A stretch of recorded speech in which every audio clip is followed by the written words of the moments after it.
जय श्रीमन नारायण। जो टिप्पणी मैं देने जा रहा हूं वह रामानुज दास श्रीमन गट्टू वेणुगोपाल स्वामी द्वारा दी गई है। अध्याय 15 पुरुषोत्तम प्राप्ति योग श्लोक 5। निर्माण मोहा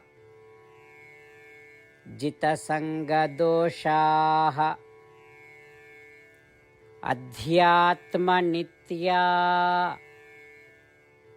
विनिवृत्त कामाः द्वन्द्वैर्विमुक्ताः सुख दुःख संज्ञैः गच्छन्त्यमूढाः पदमव्ययं तत्। ओम। गीताचार्य श्री कृष्ण परमात्मा अर्जुन सहित हम सबको पुरुषोत्तम प्राप्ति योग सिखा रहे हैं। परमात्मा कह रहे हैं, हे अर्जुन, मेरी शरण में आने से यह भ्रम धीरे धीरे दूर हो जाता है कि शरीर ही आत्मा है, और यह ज्ञान प्राप्त होता है कि शरीर आत्मा से भिन्न है। इस ज्ञान के कारण क्षणिक सुखों में जो केवल शरीर से संबंधित है रुचि खत्म हो जाती है। फिर शाश्वत आत्मा को महसूस करने की इच्छा पैदा होती है। आत्मदर्शनम में रुचि रखने से आत्मा के अलावा अन्य सभी इच्छाएं नष्ट हो जाती हैं। आत्म साक्षात्कार में यह रुचि इस संसार में उत्पन्न होने वाले सभी भौतिक सुखों और दुखों से वैराग्य की स्थिति की ओर ले जाती है। फिर वे शुद्ध आत्मबोध की स्थिति प्राप्त करते हैं जो अविनाशी है।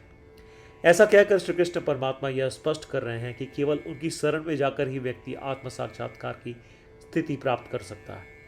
इसलिए आइए हम श्री कृष्ण परमात्मा की शरण लें। यह ज्ञान प्राप्त करें कि शरीर आत्मा से भिन्न है, जिससे आत्मज्ञान प्राप्त होता है। आत्मा को देखने में हमारी रुचि बढ़ती है। आत्मा के अलावा अन्य चीजों के लिए इच्छाओं को नष्ट करते हैं और शरीर के सुख दुख से मुक्त अस्तित्व की स्थिति प्राप्त करते हैं। आइए हम अविनाशी शुद्ध आत्म साक्षात्कार की स्थिति प्राप्त करने का लक्ष्य रखें। यह सब अभ्यास करते हुए आइए हम श्रीमन नारायण को प्राप्त करना अपने जीवन का मूल लक्ष्य बनाएं। केवल श्रीमन नारायण की शरण लें और श्री कृष्ण परमात्मा के शब्दों को श्लोक के रूप में ज्यों का त्यों दोहराएं।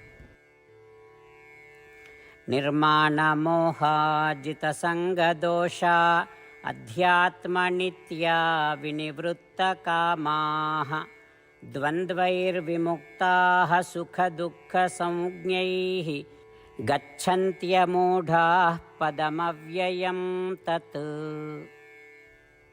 श्रीमद् भगवद गीता का संपूर्ण सार श्री कृष्ण परमात्मा द्वारा अध्याय 18 श्लोक 65 से 70 में 8 कार्य करने के लिए दिया गया है। श्री कृष्ण कहते हैं, मुझे वे लोग पसंद है जो इन 8 बातों का पालन करते हैं। मैं उन भक्तों की हर प्रकार से रक्षा करूंगा। श्री कृष्ण परमात्मा द्वारा बोली गई संपूर्ण भगवद गीता को सुनने के बाद अर्जुन कहते हैं, करिष्ये वचनम तव, जिसका अर्थ है, कृष्ण, मैं वैसा ही करूंगा जैसा आप कहेंगे। यही कारण है कि श्री कृष्ण ने अर्जुन को सभी प्रकार की सफलताएं और जीत प्रदान की है। आइए परमात्मा को वचन दे कि हम इन 8 कर्मों का पालन करेंगे। ऐसी कोई पूजा, तप या यज्ञ नहीं है जो परमात्मा को यह शब्द देने से बढ़कर हो। मैं कहूंगा कि ये 8 प्रतिज्ञाएं हमें करनी चाहिए। कृपया आप सभी इन्हें अपने दिल और दिमाग में सोचें। इस प्रकार श्री कृष्ण को अपना वचन देते हुए आइए हम सभी श्री कृष्ण के सुंदर चेहरे को खुशी से चमकते हुए देखें और आनंद का अनुभव करें। जय श्रीमन नारायण। ये है हमारे 8 वचन। हमारा पहला वचन, हे श्रीमन नारायण, जैसा आपने निर्देश दिया मैं हमेशा आपका ध्यान करूंगा और आपके बारे में सोचूंगा।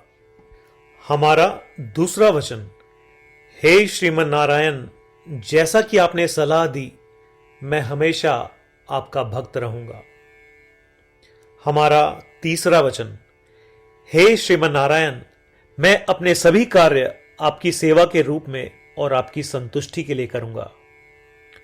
हमारा चौथा वचन, हे श्रीमन नारायण, जैसा कि आपने अनुसरण करने के लिए कहा था, मुझे पूरा विश्वास है कि मैं आपका हूं और मैं हमेशा अपने हाथ जोड़ूंगा और आपको नमस्कार करूंगा। हमारा पांचवा वचन, हे श्रीमन नारायण, मुझे आपके शब्द मामेकम शरणम व्रज याद आते हैं, जो आपने सिर्फ और सिर्फ आपको ही समर्पण करने को कहा था। श्रीमन नारायण, मैं केवल आपके प्रति समर्पण करता हूं। हमारा छठा वचन, हे श्रीमन नारायण, मुझे आपके शब्द मां शुचः याद आते हैं कि आप हमें शोक न करने का आश्वासन दे रहे हैं। मैं अब शोक नहीं करूंगा। हमारा सातवां वचन, हे श्रीमन नारायण, आपने हमारे लिए श्रीमद् भगवद गीता देकर हम सभी पर कृपा की है और आशीर्वाद दिया है। मैं कम से कम एक श्लोक पढ़ने या सुनने का वादा करता हूं। हमारा आठवां वचन, हे श्रीमन नारायण, आपने सारी मानवता को गीता प्रदान की। मैं गीता में आपके दिव्य शब्दों को उन भक्तों तक फैलाने का प्रयास करूंगा जो गीता से अपरिचित हैं। हमने अभी अभी परमात्मा को 8 वचन दिए हैं। प्रतिदिन श्रीमन नारायण को यह वचन देना कि हम वैसा ही करेंगे जैसा वे कहेंगे, अपने आप में एक महान पूजा है। आइए हम उसे अपने अटल विश्वास के साथ अपना वचन दें। श्रीमन नारायण करिष्ये वचनम तव, जिसका अर्थ है, श्रीमन नारायण, मैं आपके निर्देशों के अनुसार कार्य करूंगा। सर्वम श्री कृष्णार्पणमस्तु। जय श्रीमन नारायण। निर्माणमोहा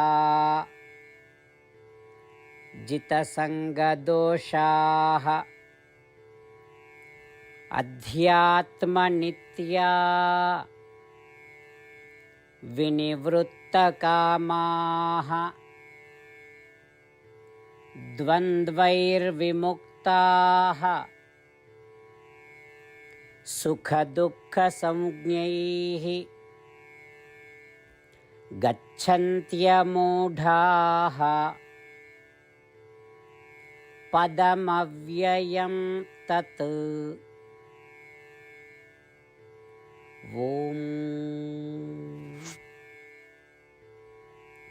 निर्माणमोहाजितसङ्गदोषा अध्यात्मनित्या विनिवृत्तकामाः द्वन्द्वैर्विमुक्ताः सुखदुःखसंज्ञैः गच्छन्त्यमूढाः पदमव्ययं तत्।